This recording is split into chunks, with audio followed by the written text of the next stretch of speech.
আজকে বানাবো কাঁচা আমের আমসত্ত্ব। পাকা আমের আমসত্ত্ব তো আমরা সবাই খেয়েছি, কিন্তু কাঁচা আমের আমসত্ত্ব একবার এভাবে বানিয়ে দেখবেন, দারুণ টেস্টি হয় খেতে।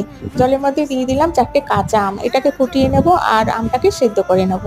সেদ্ধ করে নেওয়ার পর আমগুলোকে তুলে নেব, ঠান্ডা হওয়ার জন্য রেখে দেবো। ঠান্ডা হয়ে গেলে আমের খোসাগুলোকে বার করে দেবো। আমের খোসা তুলে নেওয়ার পর একটা বড় ছাঁকনির সাহায্যে আমি আমগুলোকে ঘষে ঘষে আমের পাল্পটা বার করে নেব।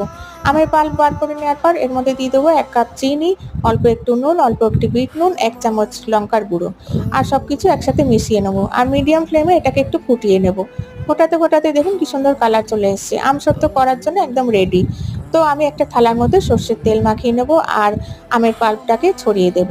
ছড়িয়ে দেওয়ার পর 2 দিন এটাকে রোদ্দুরে দেব। রোদ্দুরে দেওয়ার পর দেখুন আমার আমসত্ত্ব একদম রেডি হয়ে গেছে। তো এইভাবে আপনারা অবশ্যই বানিয়ে খাবেন। আজকের রেসিপিটা কেমন লাগলো আমাকে অবশ্যই জানাবেন। আর যদি ভালো লেগে থাকে প্লিজ সাবস্ক্রাইব করবেন। থ্যাংক